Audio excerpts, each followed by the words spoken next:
Hello, fellow Crusaders, and welcome to our latest episode. My name's Sean Waskrug. With me, as always, is Brian Michaels. And today we're going to be talking about a non-spoiler review plus spoiler discussion of Indiana Jones, The Dial of Destiny. If you guys had not checked it, last week's episode, we came back with Franchise Flashback, where we talked about the previous 4 Indiana Jones films, because Brian is a hardcore Indiana Jones fan, even though he took down all the Indiana Jones toys that were behind him. But this was a movie that was very high on both of our lists for anticipation earlier in the year.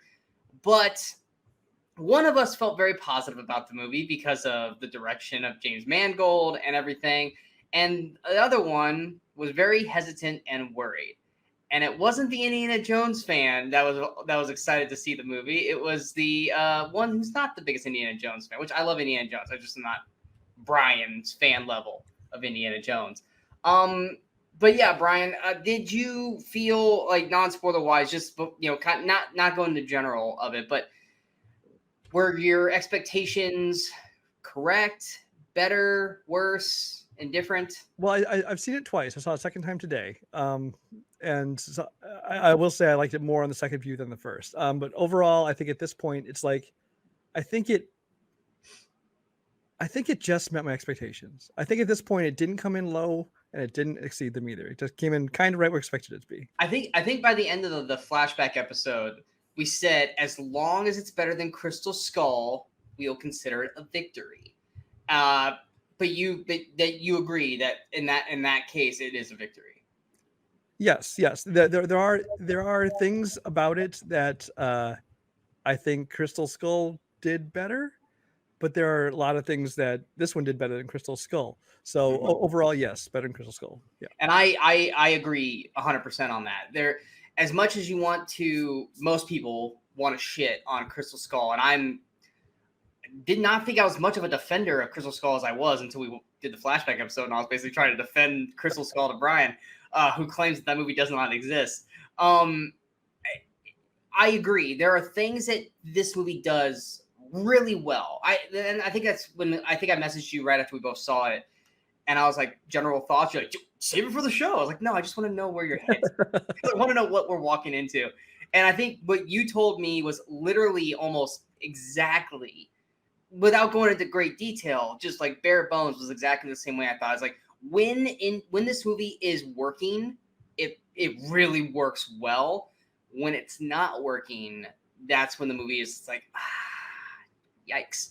I will say I think this movie benefited from Crystal Skull much in the same way that like the Transformers franchise, for instance, had those last couple movies really sucked, and then so people like Bumblebee flopped, but it turned out to be the better movie. But it didn't do very well because everyone just had been burned by it. Like I think the same thing's happening in Indiana Jones, where the last movie a lot of people really didn't like, so this one is flopping financially. And even though it's a better movie than Kingdom of Crystal Skull, but I think that in the long run, I think people are going to come around to it's never going to meet the best of the series. In my opinion, the first 3, for you 2 of the 3, it's never going to match up to that highest tier. But I think people are going to come around to. Well, I also don't think the word of mouth of people who got to see it early didn't really help it as much. Mm-hmm. I don't think, from the stuff that I read from people talking about this movie who got to see it like weeks ago, some of it was I agree, and then some of it was just harsh as hell. Yeah. And it's like, no, you just want to hate this. You want to hate this, you're looking for clicks. You just want to find ways to bash the movie. So going into this one, present day, takes place in 1969. Yeah. Was Crystal Skull in the 50s? 57. 57. So it's 12 years later in terms of where we left him at Crystal Skull. He starts out in 45, but 69 most of it. Yeah. Yeah. Well, I'm talking about the main plot 69, is 69. Because the day the astronauts came back from after the first moon landing, because that whole parade that's in the trailers is for them coming home, basically.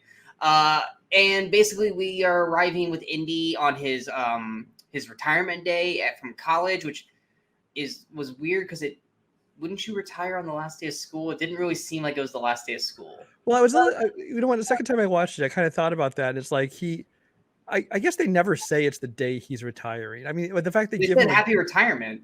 they have like a little party for him, and they give him a gift and stuff like that. And he says, "I am retiring." He didn't like go in the bar. He didn't say, "I'm retired." So I think it's like maybe it's like the last day of regular school because he's talking to the class about how this is going to be on the final. So I wonder if like finals are still to come. So yeah. Exactly. I was like, why would you be retiring when the school year's not over yet? But yeah, the general plot of Dial of Destiny is obviously we got this older version of Indy. Excuse me. Why don't you go to the plot? You've seen it twice. Do the plot better than me. Essentially the plot. Okay, so Indiana Jones. There's an early flashback. I'll just mention this. I'm going to go into detail in spoiler territory because it's just basic plot. But you see a flashback to an earlier time where him and a friend we haven't met before, who's Basil Shaw, are caught up in the Nazi thing. It's like 1945.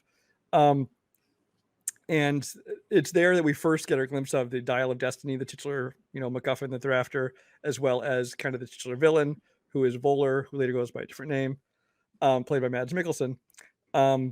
Essentially, Mads Mikkelsen is trying to get a hold of this item that can supposedly predict fissures in time, so that he wants to go back and basically fix all the mistakes that Hitler made. He's like, I can be a better Führer than he was. Basically. Indiana Jones obviously wants to stop that. He also brings along for the ride. He has his goddaughter, who is Basil Shaw's daughter.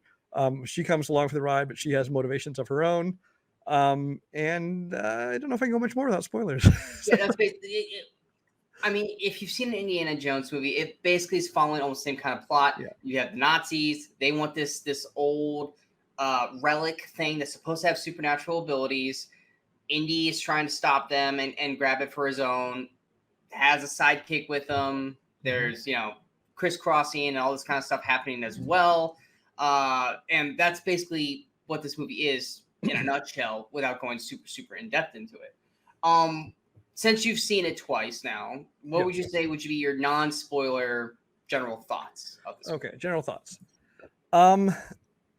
Story-wise, while the health fact you have in the movie, this device that can supposedly, time travel or lead you to a way to time travel, already you're kind of like, you kind of did Aliens last time. I'm not sure you want to go in the science fiction direction again, but I think it was for the most part handled pretty well. Because I mean, if you think about it, everything from reaching in, pulling out somebody's heart to the Ark of the Covenant stuff, it's always had some kind of supernatural. And the Holy Grail. Yeah, this technically isn't supernatural, but it's the same kind of stretching believability. But they almost go out of their way to say it's not supernatural, that it's mathematics. It's not. Yeah, it's mathematics.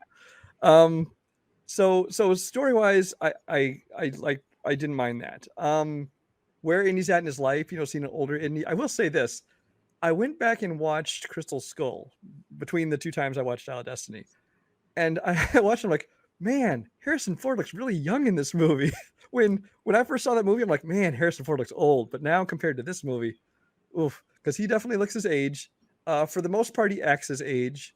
There's the early de-aging face replacement. There's two. There's two. Yeah, there's two scenes of that, but which I will say it's the best de-aging I think that's ever been done. The best, deep faking, whatever you want to call it, that's ever been done.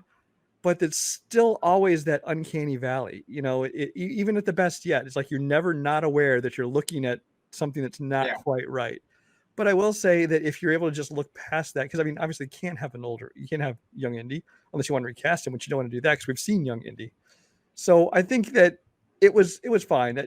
The first time I found it a little bit distracting. The second time I just kind of let it go. Kind of like when you're watching old, Ray Harryhausen stop motion effects movies. It's like, well, obviously it's not real, but you just got to believe it for the sake of the movie. Like I said, it's the best I've ever seen done yet, though. You might find it distracting, but it's not bad. There's that. As far as new characters, I will say, or did you want to give your general thoughts first? Do you want to go into characters? No, keep going. Go through your stuff. So Phoebe Waller-Bridge.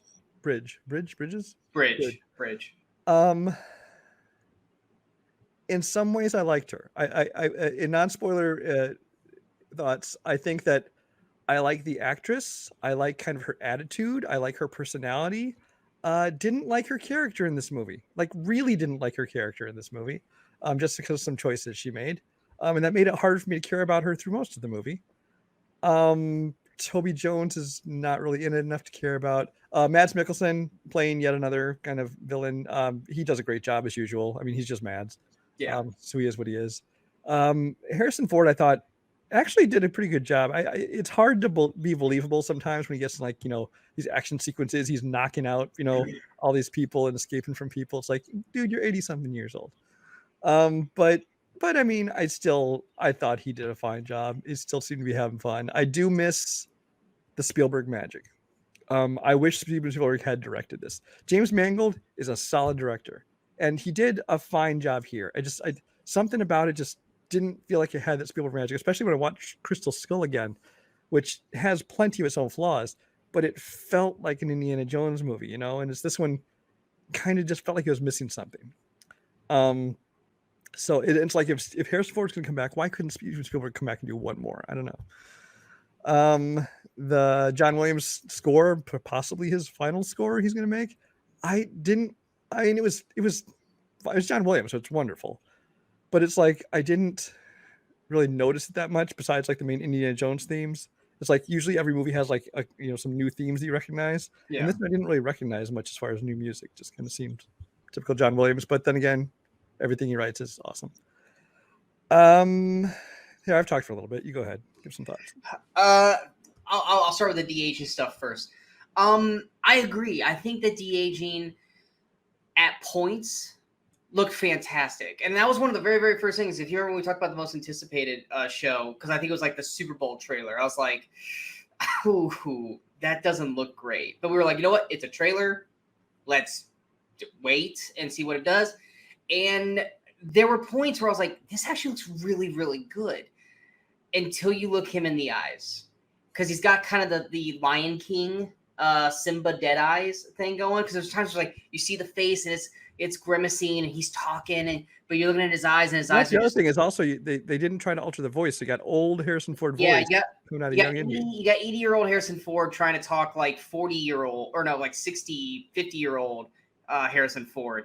And it just doesn't match up, because that was gonna be my next thing, is that you have the eyes, and the eyes aren't selling it because the eyes just look fake, and then his voice looks off, and also they weren't doing a really good job, especially when he wasn't like close up. Like if it was like off, like if he was like 10 feet off screen, the voice didn't match the mouth movement, almost like an animation kind of thing.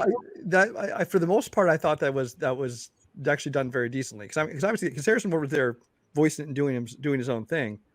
But I noticed especially on like his last line. Yes, at the very when they're under the bridge. When they're bridge, yeah. Oh my god, it was so awful. It was awful. I'm like, he's not even saying that. Like that, Indy's mouth's not even moving. It's like they changed the ADR line. We're like, we don't have time to change the visual. Yeah, it's one of those things where it's like, if you're doing a movie this big, go back and change it, because there's a scene at the very end of this 20-some minute like flashback, which I enjoyed the flashback a lot. Action-wise, it felt like a real Indiana Jones adventure. I loved the opening action. Yeah, the opening prologue is great. But yeah, there's just times where Indy's talking, and if he's close up, it looks fine, except that it sounds like an old Indy. But when he's off, like he's not the focal point, like he's in there and he's talking, you're like, yeah, that's not matching up right. But I think, I think the de-aging, when it works well, it looks great. When it's noticeable, because there's times where it is actually, honestly, once he puts his hat on, I think it works perfectly. It's when he doesn't have his hat on and he's moving around, that's where you're like, you're trying to see like it's trying to stay like linked in kind of thing. Mostly once he gets on the train, I think for the most part it actually works really well. It's when he's in the is that a castle or chapel or something, when he like right at the very, very beginning, that's when it's like it's kind of wish-washy, but it's like, look, we're doing a flashback. He's supposed to be like, in story, he's at least 25 years younger, because it's like 45. It's 45, 69, so 24 years. Yeah, so about 24 years. So I mean, it's like, what you got, like you can't chastise the movie for that. But I do think that first 20 minutes was, in my opinion, it was the best 20 minutes of the movie. because I agree with a lot of what you said. I love James Mangold. He's actually one of my favorite directors working today. And I was really hoping that he was going to, granted it's not the same kind of film, but I was hoping that we were going to get kind of a Logan-esque situation with this, which we did in points.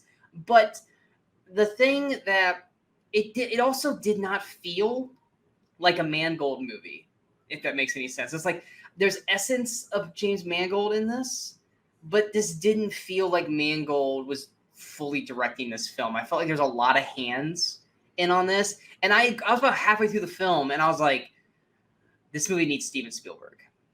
I'm like, this movie desperately needs Spielberg, because Mangold is either has too many people telling him what he needs to do to try to make it Spielberg, because it doesn't feel like a Mangold movie. But man, this movie really needs Steven Spielberg. Because the big thing that I had a problem with when it came to this movie, like I said, outside of the first 20 minutes, this movie wasn't fun. I didn't have fun watching this movie. You're supposed to have fun. I had much more fun the second time. I will say that. But I think part of it is because that just the tone of a Spielberg movie is more fun. Because I mean, this one, I mean, obviously Mangold just being Mangold, it was a little bit darker, right down to the bad guys are like just gunning down innocents left and right. And I'm like, whoa, you wouldn't see that in a regular Indiana Jones movie, just like shooting random people.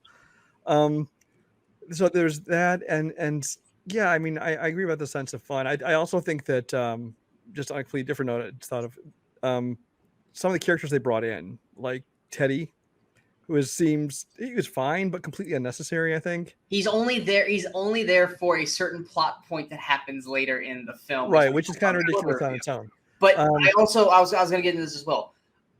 Antonio Banderas wasted. and Boyd Holbrook, neither one of them was utilized in this movie the way they should. Also, they gave Boyd Holbrook these like capped like fake teeth or whatever, like this.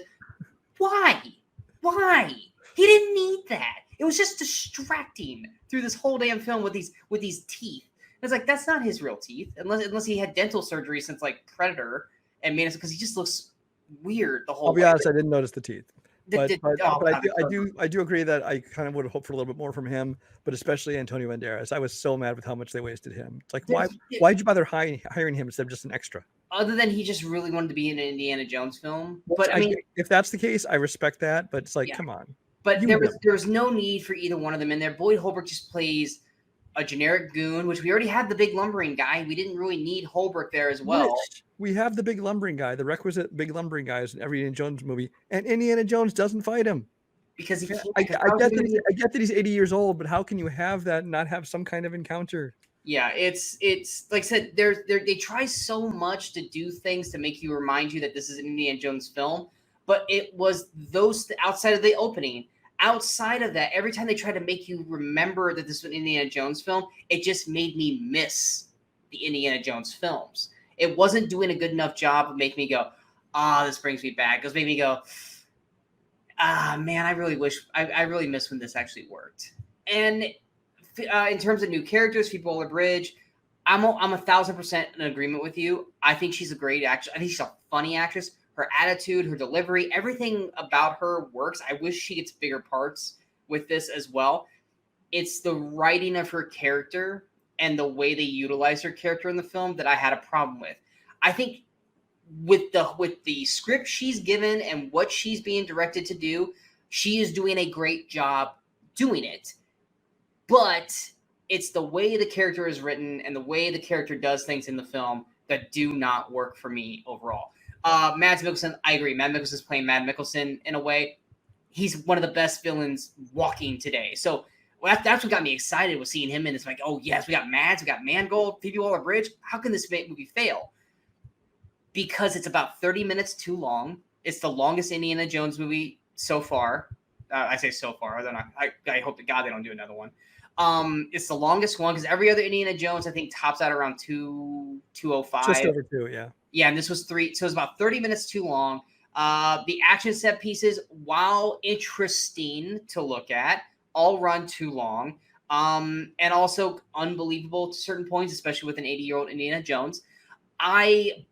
There is some dramatic moments in this film with Harrison Ford that are fucking amazing. There's 2 scenes in particular that I actually got emotional watching them. I thought they were beautifully acted by Harrison Ford. I thought the writing of it was beautiful. I thought everything about these two scenes in particular, which we'll talk about in the spoiler part, were beautiful. Like I said, when Indy works, it works incredibly well. The problem is that it works 50% of the time.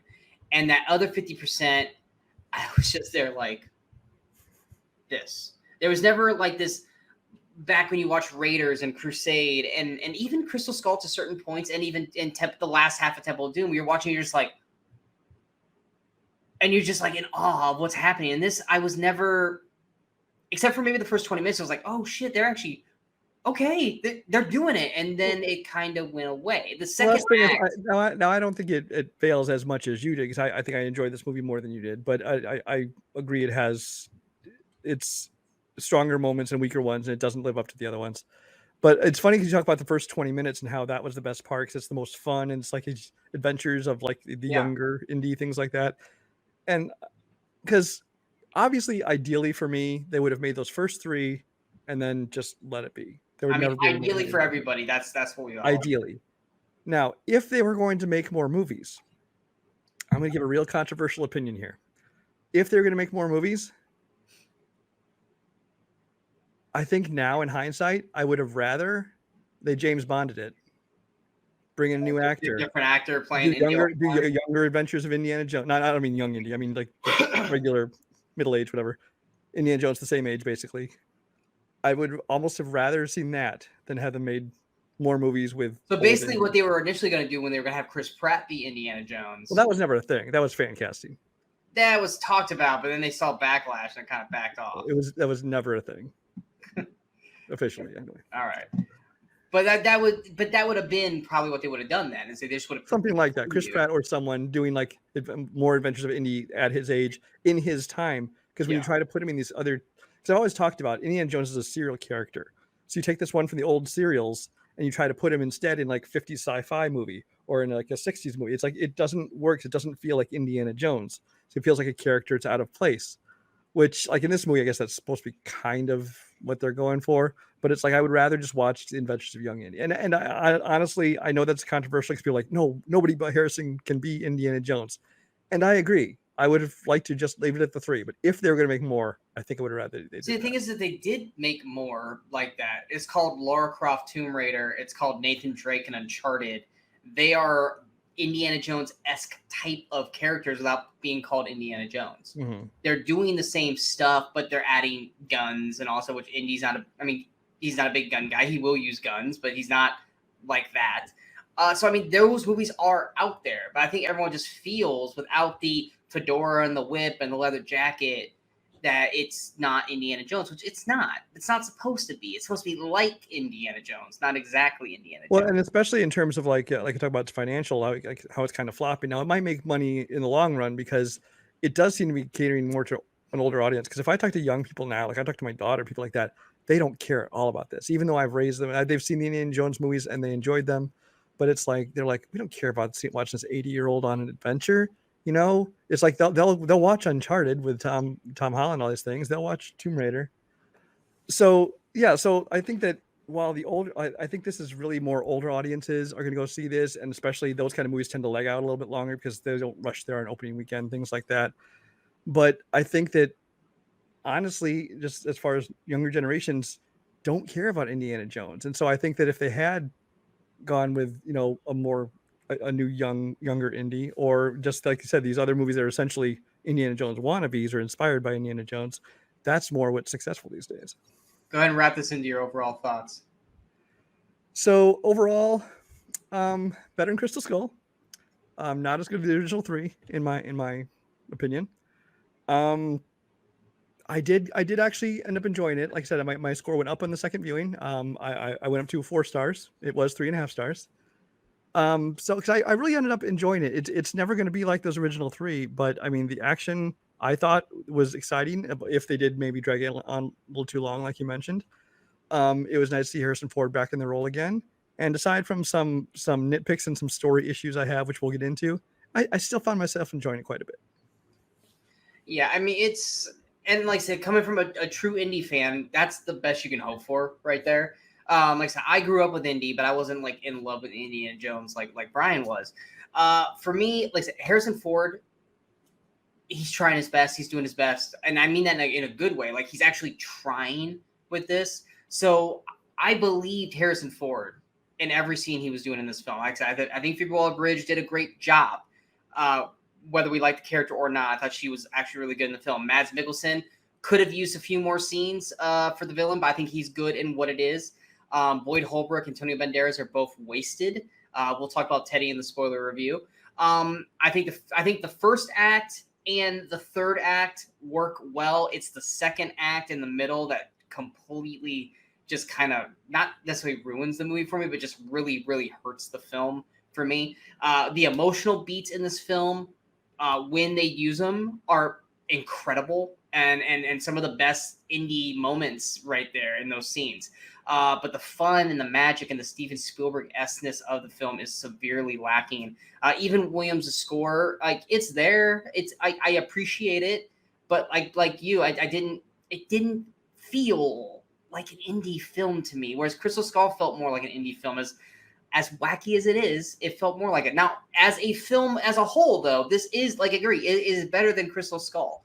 But I would put it right there kind of with Crystal Skull and Temple of Doom, because like I said, if you watch the flashback episode, the first half of Temple of Doom I can't stand, but I love the last half. Crystal Skull, I don't think is bad. It's just got some really weird decisions, and then of course the whole alien thing sucks. This movie is 2/3 of a solid movie, but the middle completely takes me out of the film, and it lacks the magic and fun that Indiana Jones normally is.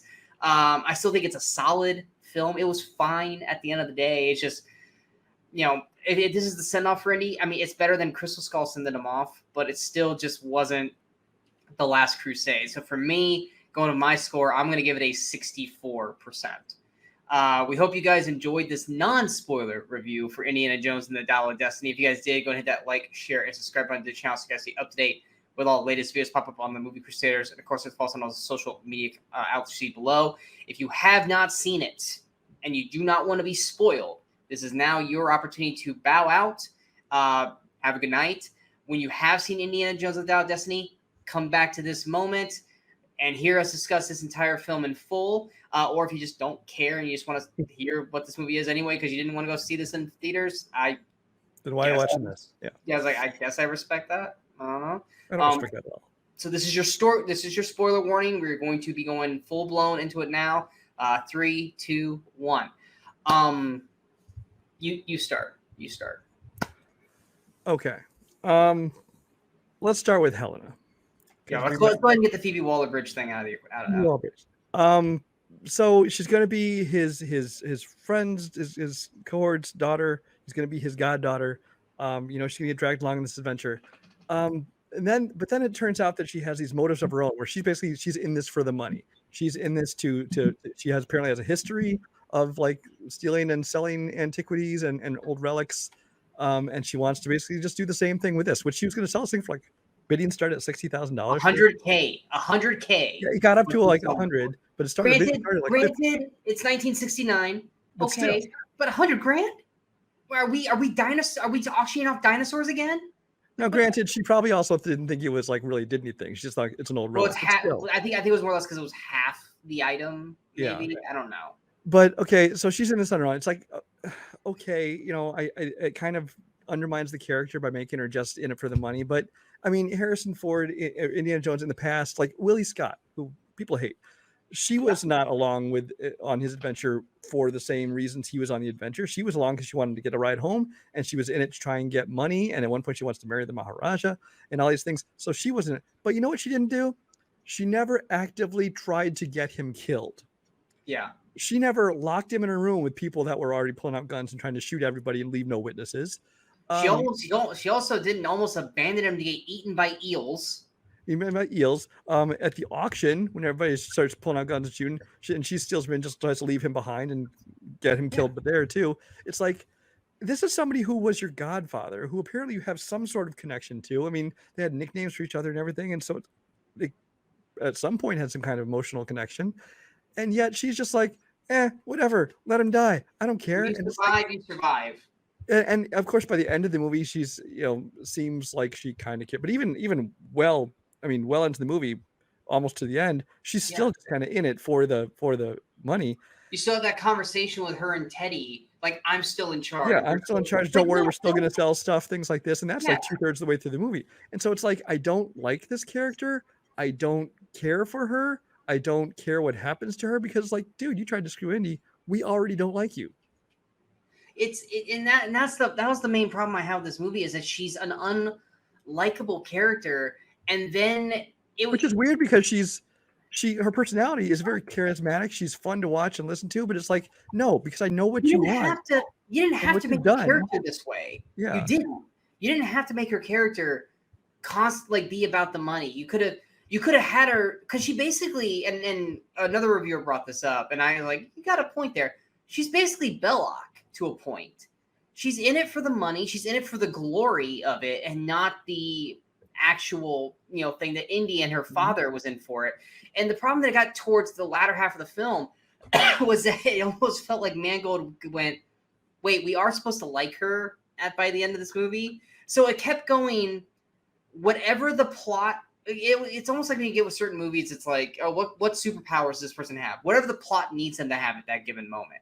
And that's what it felt like with Helena, is whatever the plot needed her to be at that scene, that's what she was going to be. She's either going to be a villain, or she was going to be a friend, or she was going to care for Indy, or she was going to leave Indy to die. Whatever that scene needed Helena to be at a given time is what she was. It was uneven the whole way through. Nothing against Phoebe Waller-Bridge, because she was doing it all really, really well. But it was just, this character was written so poorly. Because here's the thing: is like, let's look at Last Crusade, for example. It's like you had this woman who was along for the adventure, and in Indy and her kind of got along and liked each other and stuff.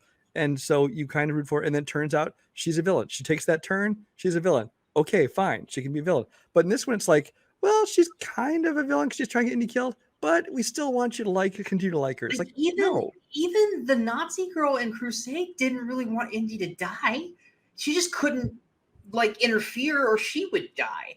And then she's like, it's yours, it's ours, and yours and mine. We could be together. Yeah, she's like, and even then when Indy was like, you're a Nazi, she's like, no, I'm with the side that I think is gonna win. And that's what makes me. I go, I'm not. What makes even worse, if this is a character who is like that, it's like, okay, I don't like the character, but that'd be a certain level of disappointment in the character.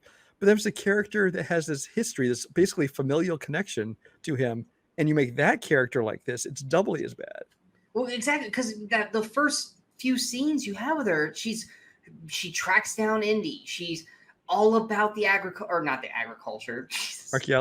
archaeology of this, and like Indy, you can see Indy kind of lighting up in a way, like, oh my God, it's been 20 years or so since I've seen you, and it's like, you don't remember the last night, do you? Like, I thought we left on bad terms, which he didn't technically, because they flash back to that, and I was like, and she does remember from moment one. She's lying to him, because from moment one she's saying, I want you to help me track this thing down in the Alps. Like, no, I know you have it. I want you to lead me to it so I can take it. But yeah, and so it's like everything is just kind of and then she just leaves Indy to die, and then it's like, oh, you're still around? Okay, help me. And then it's like, nope, now I'm going to leave your ass again. Oh, wait, you can help me right now? Okay, stick around. Now I'm going to let you die again. And it was everything about her character that just irked me. And then all of a sudden they're in the tomb. And then she just is 1,000% pro Indy at this point. Like, it was like, she's having that conversation with Teddy. Like, I'm still in charge. We're still going to use this for the money. We're still going to do this. Then she goes into the cave with Indy. And then she's 1,000% changed to pro Indy, and you need to be here. You belong. Blah blah blah. I need you. We need you. I'm like, probably about an hour or two ago, you were saying that you didn't need him. So I mean, granted, he saved your life because you would have died in that methane room, and you also would have never found the entrance. Because honestly, if Indy wasn't around, you wouldn't have found half the shit. Because a lot of people that's what I've heard. But a lot of people getting pissy saying that she is Mary suing this whole thing through. Like, she's basically just Indy wasn't needed in this film at all. She knows everything. She does everything. She's smarter than Indy. She's faster than Indy. It was like, no, she's not. Faster than Indy because she's younger, but yeah. Well, exactly. But it's like all her notes and everything is from her dad. She just deciphers it because her dad taught her.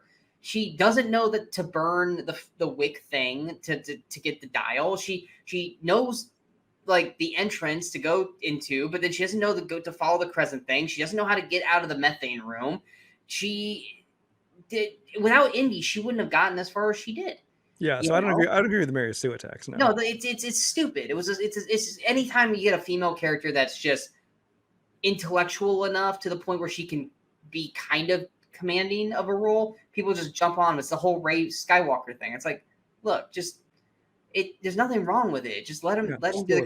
It's more just how she was written to be a complete backstabbing bitch through the whole fucking film. But yet she cares enough about Teddy that like Teddy must live at all costs. Which somehow I didn't even know until I saw the movie that there was going to be a Teddy. Because people started talking about like Teddy is like the new short round, which he's much older than short round, but it's like much older. I don't feel like you needed Teddy there, and like you said, all you needed Teddy for was for someone else to fly another plane. But you could have had her do that. You literally could have had her fly that plane. Because first of all, he'd never flown a plane. He learned by setting up pretend instruments and listening to pilots at the hotel. That's no different. That's no different than a freaking toy set with a little kid driving those little cars. That doesn't mean that you could drive a real car. Right. And even if he gets it in the air, like he even sees us walking in the air, it's like, well, what was your plan then? You got lucky there happened to be a real pilot in the back because you don't know how to land or anything. No. You know how to fly this plane. Luckily, he just happened to be asleep. You didn't know that. But I don't know what their plan was. She's like, oh, let's get in this plane and you fly it and follow me while I'm like, what was he going to do up there? Were they going to try and transfer one plane to the other? And then to have Teddy be the one to kill the big lumbering dude by outsmarting him. It's like, okay. It's like, in hindsight, there's no chance in hell Indy would have fought that guy. No. That guy would have killed him. Yeah, because the one time he ran into him in the crowd in the parade, he basically tried to punch him and nothing happened. He just kind of ran away. Yeah, Helena couldn't fight him. Teddy can't fight him. But if you do it this way, it works. And it's like, all right, what? I don't like it, but what? Because this guy's the biggest guy there of all the guys. Well, that's why I would have expected something more like the original Raiders, where he was getting his ass handed to him by the German mechanic, but then the propellers got him. Something along that line where Indy doesn't have to beat him physically, but somehow. Honestly, would have been a cool scene to have him do is that he survives and he's on the plane when they're flying through the portal thing. Mm-hmm. And granted, you couldn't go too. It's Indy. You could do this. You could have easily had him like where the chute things open, and Helena's hanging. Have her get up, have Indy and her both be attacking him not really, but he staggers back and he falls and he's got his arms and his legs holding himself up, and to escape, they basically jump on his chest and push him through, and then he falls on a boat, on one of the Roman boats, or falls into the ocean. Or he could have gotten speared by one of those things because they were spearing the plane. Something cool like that. And then he went out like a punk. Just drowned. Exactly. It said you have him drowned because of the handcuffs. Like, I half expected to see him come back because we never saw him die. You never handcuffed him and swam away. You assume he died, but yeah. Exactly. You never saw him actually die. You just you're like, oh, because even I was like, he might come back. He might come back. I don't know. And because they didn't have a problem with showing people die, because like I said, they were they gunned down the two people in Indy's college offices. Yeah. They gunned the cabbie, although it was off screen. Can we also gunned everybody on Antonio's boat? Can we also talk about and Antonio? Can we also talk about the whole subplot about Indy being wanted for murder? Yeah, that came why?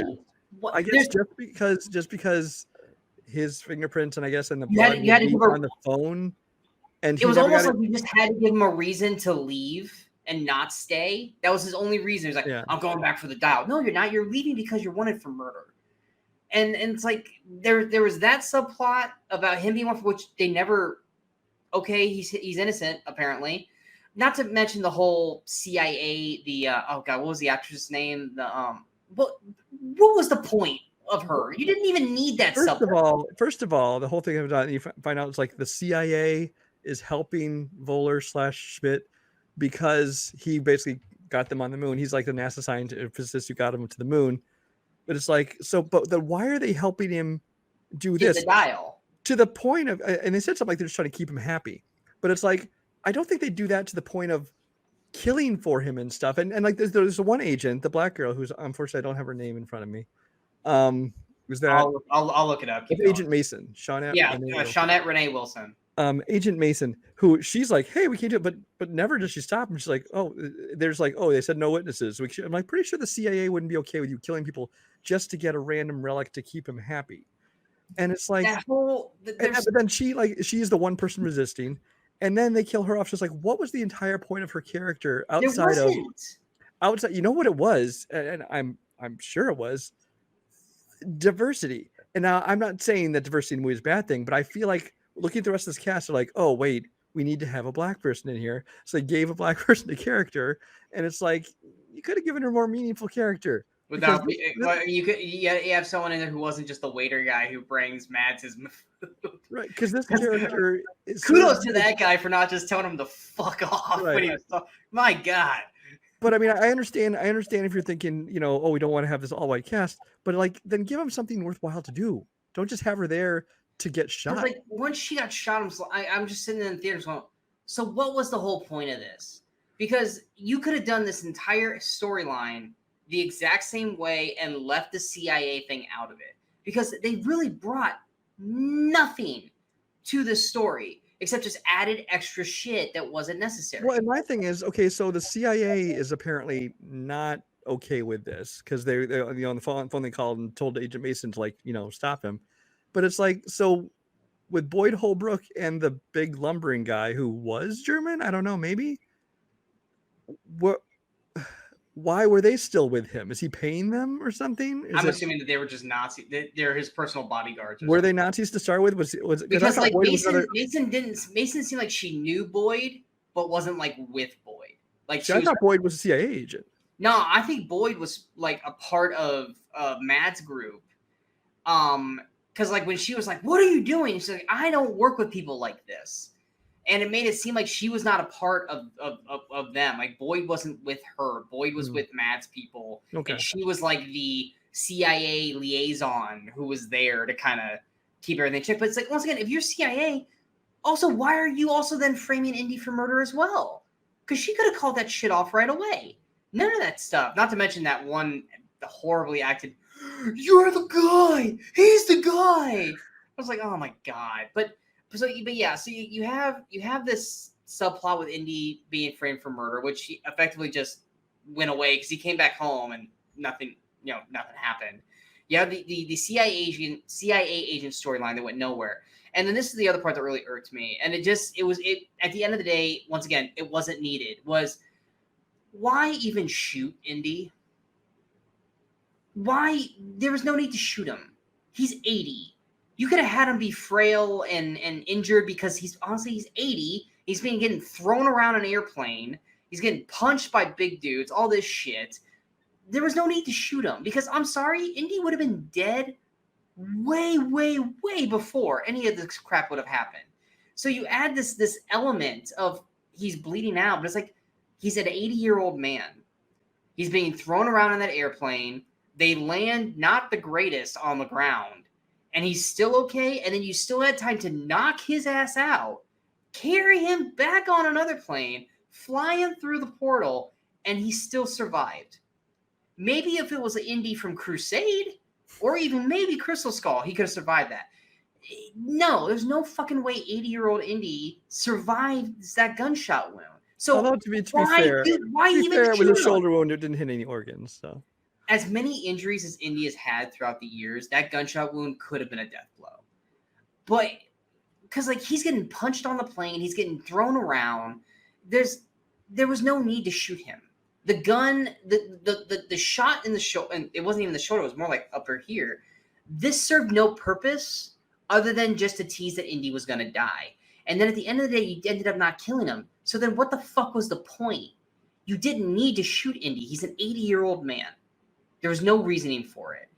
And it's just, like I said, it was just, there's so much crap happening in this movie. Like I said, the The middle subplot with Antonio Banderas' character wasn't as much as I love to see Antonio Banderas in anything, because I love Antonio Banderas. It was 15, 20 minutes of film that wasn't necessarily needed. And we're supposed to believe also when he's underwater with all those eels that not one of those eels bit him, because they're snapping at him like 1,000. You hear that chop, chop, chop. None of them landed on Indy. It's not like he's fast. But we're supposed to believe that none of them bit him. He was swarmed. I think they just wanted to have, they had to have the requisite, like the snakes moments. They had eels, then they had later moment with the insects. And it's one thing if you had like 1, 2 eels, but when you have 20 fucking eels surrounding Indy, it's once again, it's unbelievable.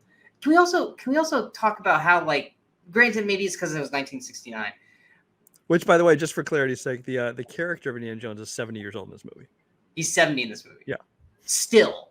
No, I'm not. That doesn't change much. But I'm just No. so he's not like 80 something. But we're also like what they were wearing, jumping in the water. Like Phoebe Waller-Bridge is wearing like a t-shirt, like scuba gear. She would have froze going that deep into the water.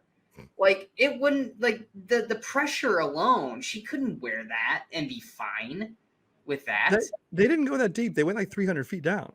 It seemed like they went a lot fucking farther than because you even see like when she's drawing the map of like the half the boats up here, because the sponge divers only went 100 feet down to where this boat I would say where Antonio is 300 feet, and then they go even further down. No, according to the map that she drew up, the sponge divers had gone to 100 feet, and the rest of the wreckage was at 300 feet.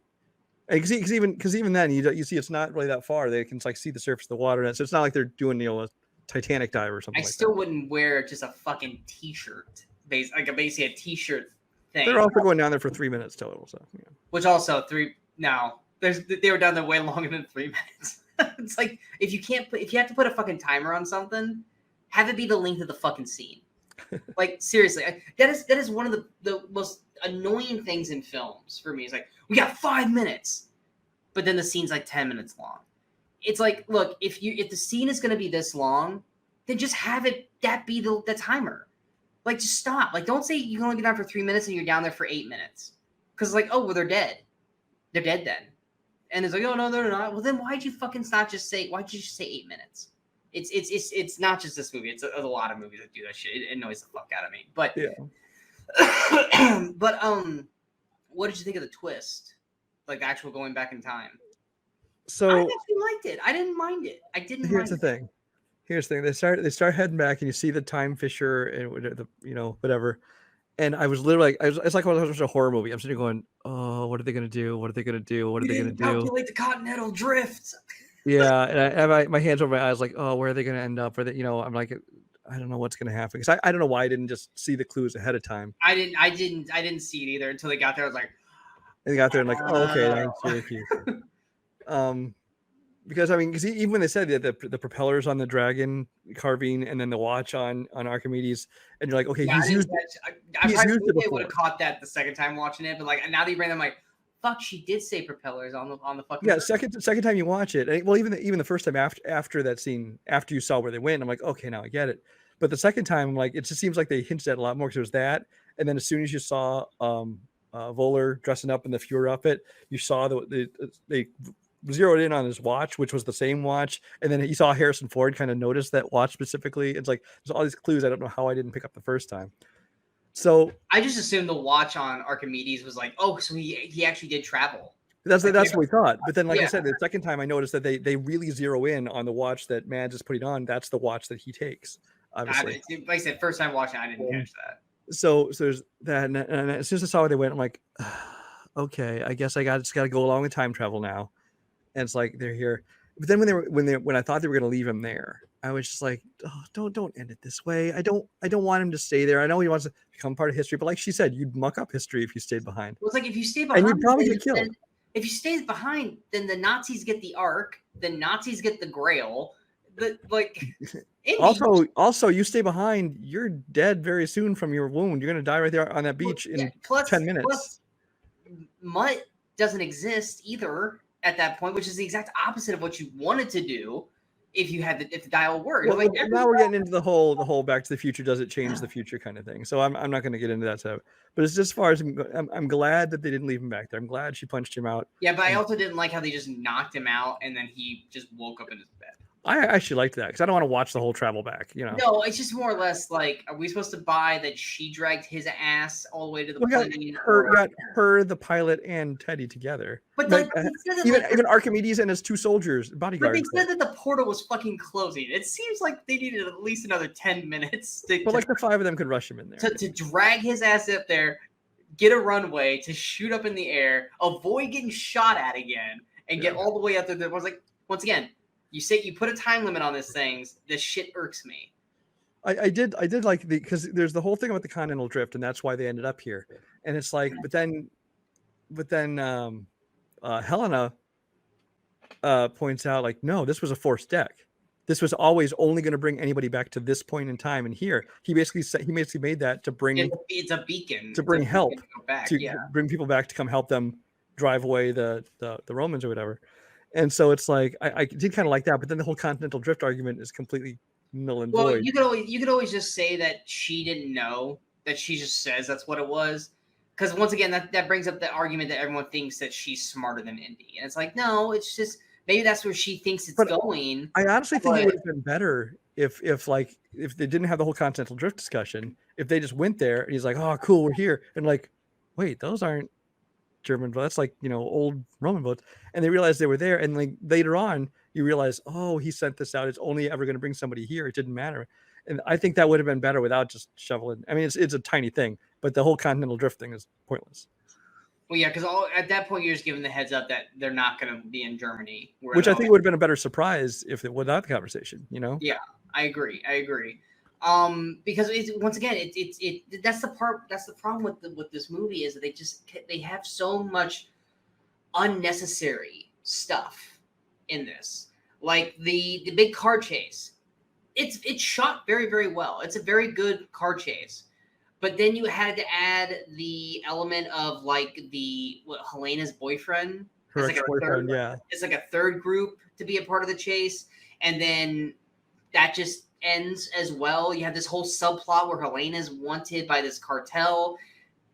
Went nowhere in that as well. It's like they just kept adding and this and this and this, which like just keep it simple. You could just have the car chase be the Nazis, Indy, her, and Teddy. You didn't have to add a third element to it. If you did add the police because you shot up a fucking casino thingy or whatever the hell they were at, you didn't have to add this cartel, because then it was like, where were the police this whole time?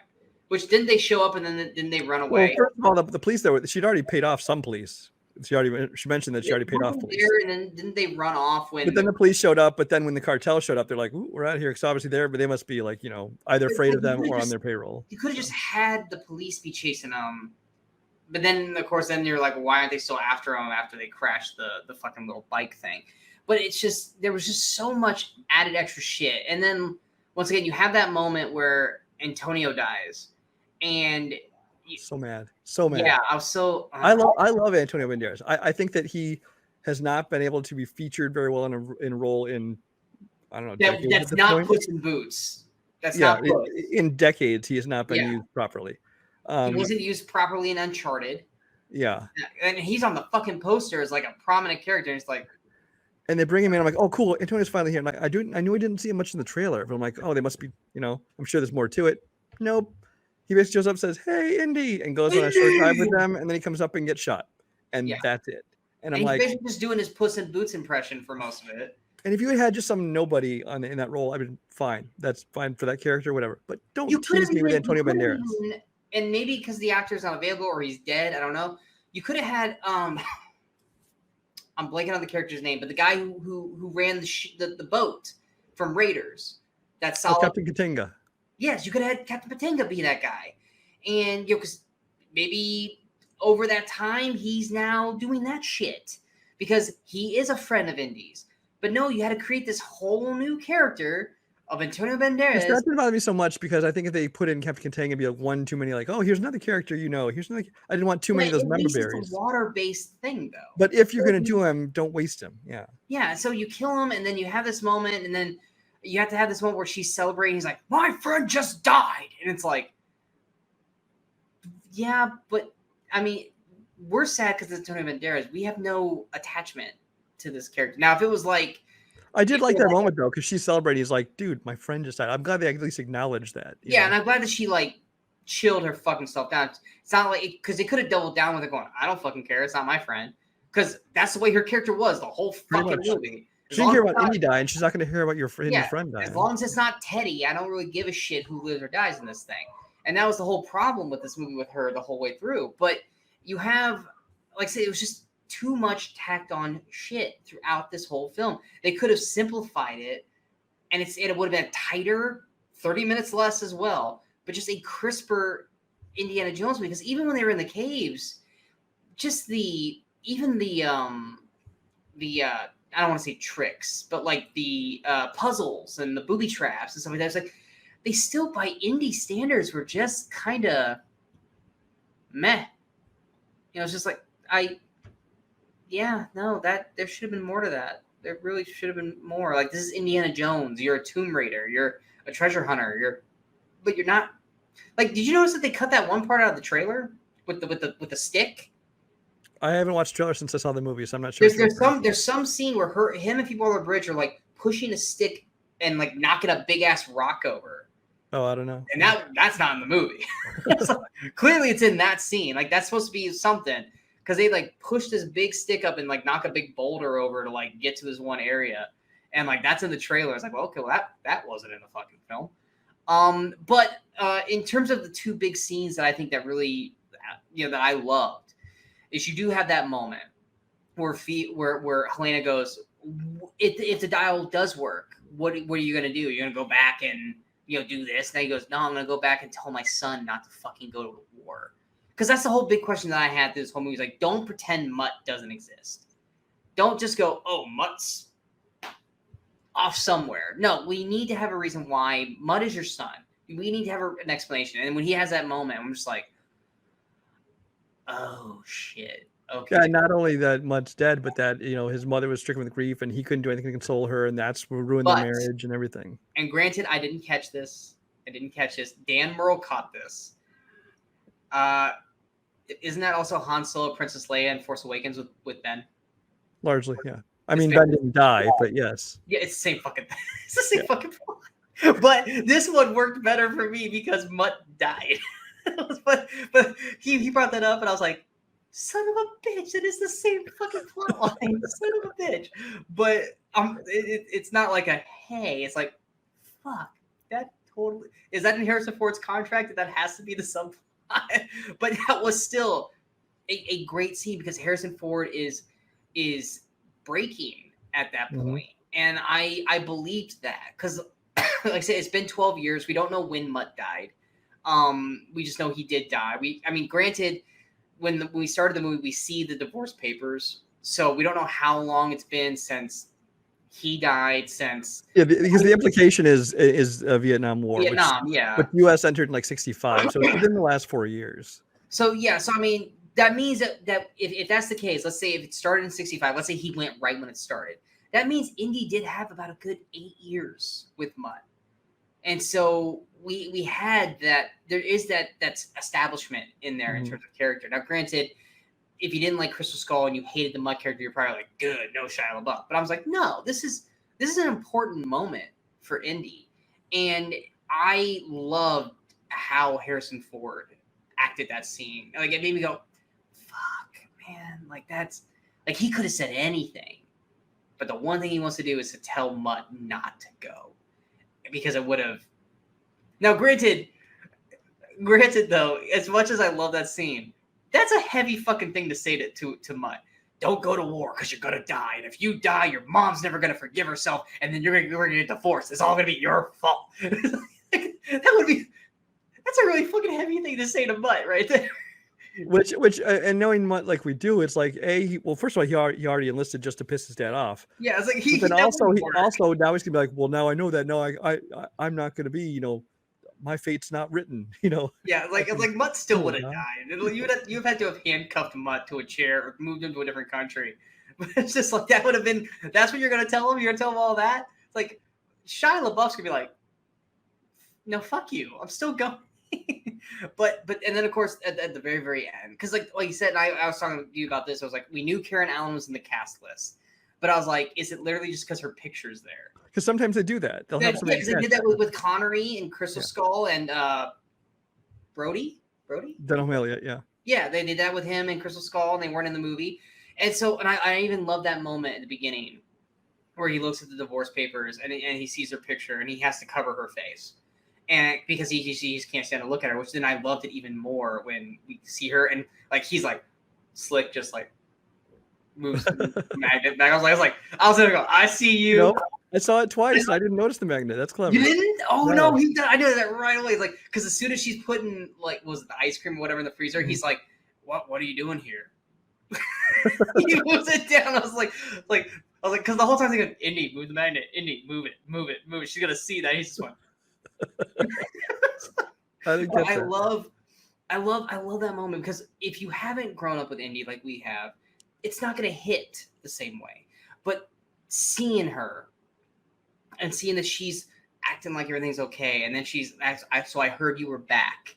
Well, here's what gets me, and then she says, "Are you really back?" And I'm thinking, I thought she was the one that was inconsolable. How is it him that's not back? His thing was he couldn't console her.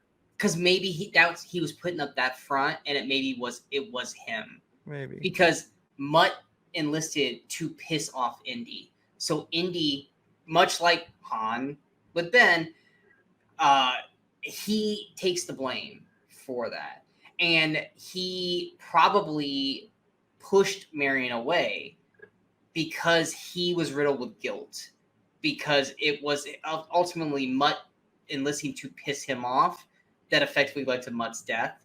And so he probably couldn't look Marion in the eye. And so when we get that moment where she's like, are you back? Meaning, are you Indiana again?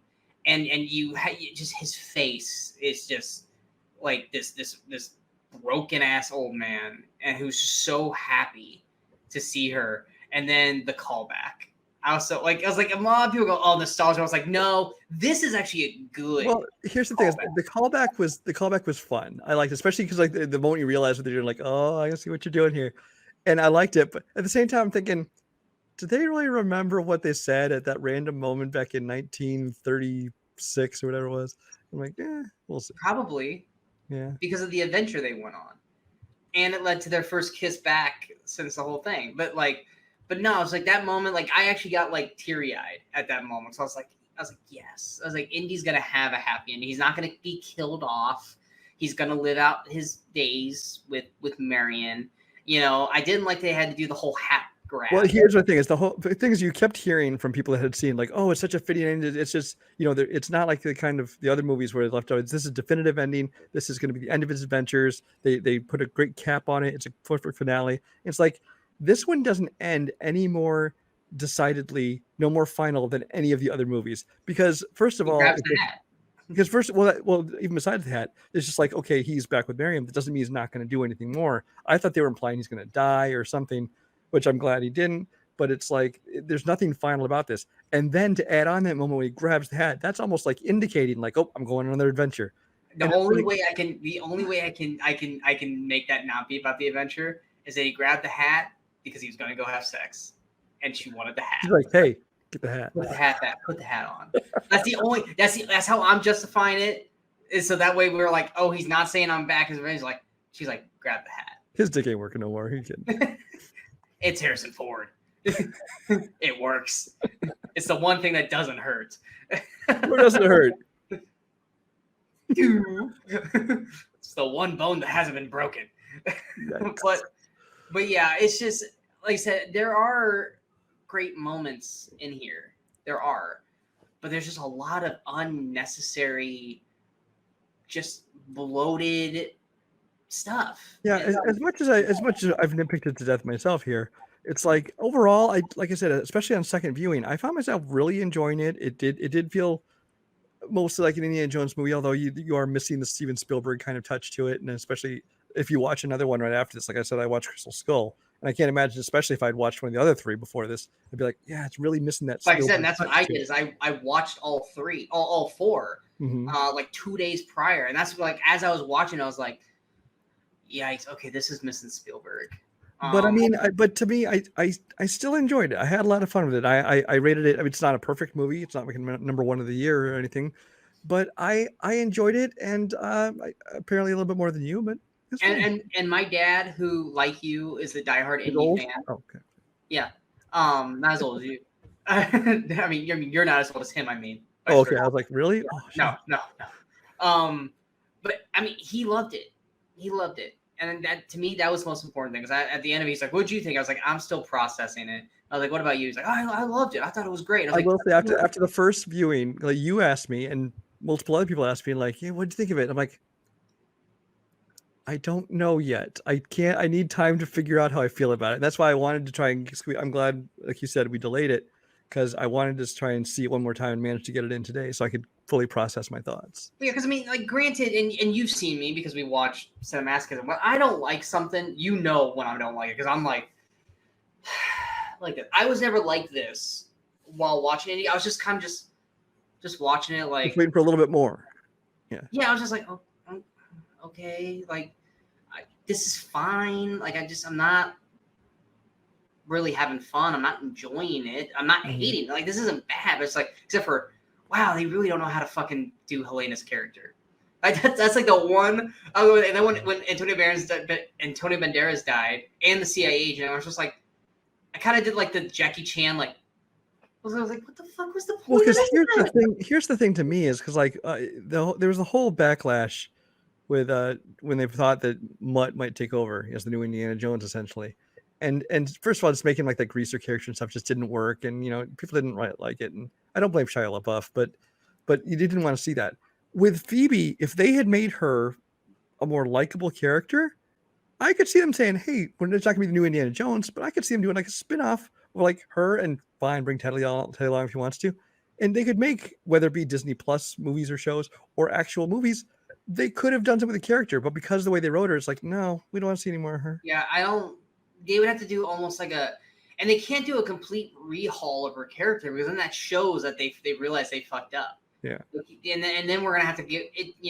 It's basically like how they did the first hour of Rise of Skywalker. Like, we're gonna have to retcon all the shit that people didn't like about Last Jedi, and it's like, you can't do that. But it's like I said, none of this is on Phoebe Waller-Bridge. This is on the script and the writers who wrote her this way, because it just, and honestly, there was certain stories or spoilers people came out with before the movie actually got shown of what her character was supposed to do, and if they had done what those things said, oh my god, Brian would have burnt down the fucking theater. That again was like fan conjecture. That was stuff that was Yeah. never. She was never supposed to do it. It was just If stuff she that was supposed to fan do what she was rumors. supposed to do in that, oh my, it's like, that just sounds fucking awful. That was never going to be a thing. Yeah. I was like, that sounds awful. Like, who would have wrote that? Like, you write that if you hate Indiana Jones, then you write that script. Not if you love Indiana Jones. Yeah. But yeah, I mean, like I said, I'm trying to think if there's anything else other than, like I said, Boyd Holbrook's teeth, dude. That was just. I didn't notice he was talking funny? He was talking like he had fake teeth in. Like, how they have that, like, like that like, when they have something in their mouth. Like, he was talking awkward because of the teeth. Like, his voice did not sound right because he was fighting through teeth. It's kind of like with Rami Malek when he was in Bohemian Rhapsody. Like, you could tell he was talking like through the teeth because he was having a fight with them the whole time.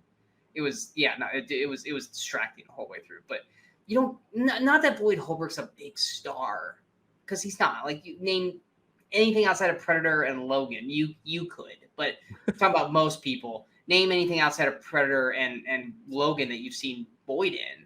You probably won't a whole lot. But it's like, so he's not like a massive star. But for, you have Mangold and Logan, and then you cast Boyd, and it's like, oh, okay, he's gonna be something good in this. And he's like, no, he's just the lead goon, but he doesn't have many lines in the movie. He doesn't do a whole lot. He's supposed to be this really good shot, but doesn't really do that well when it's needed. He's like a fucking stormtrooper. When the shot's not at a main character, he's spot on. As soon as there's a main character, all of a sudden his shots are not on point. But yeah, at the end of the day, like I said, it was fine. It's fine. Was it a disappointment for me? Yes, because I held it at a higher expectation compared to you did, which is probably why you liked it more because you were prepared for it to suck. But yeah, it's just it is what it is. I mean, like I said, it like you said at the beginning, it's better than Crystal Skull as a whole, but as an indie film, might not be better than Crystal Skull. Crystal Skull's got some stupid shit, but Crystal Skull felt more like an Indiana Jones movie than Dial of Destiny did. Dial of Destiny felt like a Harrison Ford film, but not like an Indiana Jones film. So, do you have anything else you'd like to add? That covers it. No. Well, I hope you guys enjoyed the spoiler discussion of the film. Like I said, if you guys did, hit that like, share, subscribe button to the channel. Coming up next, we got this week's episode of the Weekly Crusaders, where we talk about 2 movies that come out during this week in movie history. We've got Cinemasochism still coming out here at some point with a movie that's dedicated towards Secret Invasion, which is, I think, 2 episodes in right now. I still haven't watched a single episode of it yet. Coming up next week, we got the next episode of the Weekly Crusaders. Also, we are now into July, so we will be coming out with our half-year review where we discuss the first 6 months in movies so far. We'll give our best films, worst films, disappointing films, surprising films of the year so far, and then also a review for Joyride will be on the channel as well. Which I saw last night. You got to see it? Yep. What'd you think? It's quite funny. It's essentially yes, it's just an Asian version of Girls Trip, but Girls Trip wasn't funny at all. And this one's actually very entertaining. Good, because I'm going to see that maybe Wednesday night, if not Thursday night. So I'm actually excited to see it because I told you about that movie first. I was like, dude, this movie looks fucking funny. I was like, I'm excited for this. You're like, what is this movie? But yeah, so we definitely have a review for that. We are the Movie Crusaders. I'm Sean Walscrew. That is Brian Michaels. And until next time, in case we don't see you, go watch some movies and go have some fun.